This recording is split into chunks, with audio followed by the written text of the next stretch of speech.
Just kidding. I probably should have mentioned this because honestly, truly, I didn't even realize how draining it was until I started doing lives, like lots of lives.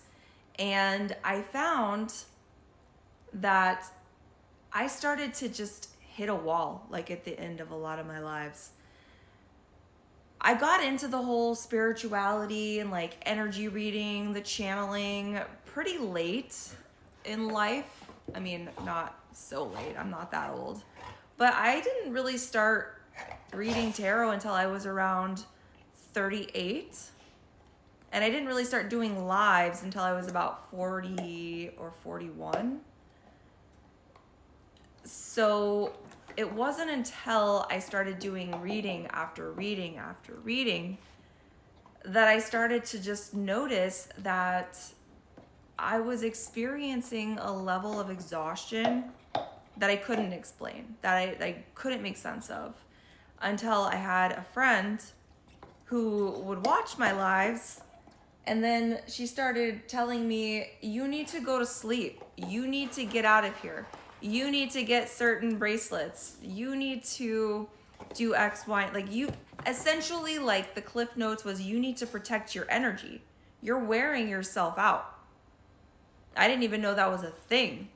But the more I read, the more I realized it was actually, in fact, a thing. And this is a big reason why I don't read for the other side in my lives anymore.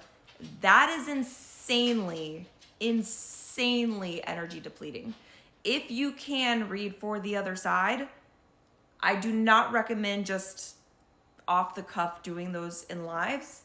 And if you are looking to have reads done for the other side, if you know what I mean, compensate that reader, book that reader, find a reader that you trust. That needs to have an actual energy exchange. And yes, money is just that. Money is just energy. This is a reason I also don't ever like to read on, did my sister-in-law put a spell on me? I don't know, man.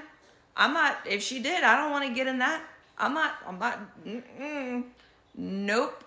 Just here's some tips on how to do a little bit of protection magic and call it a day. I'm not getting into that. So yes, this is a thing. This is truly a thing. So compensate your readers.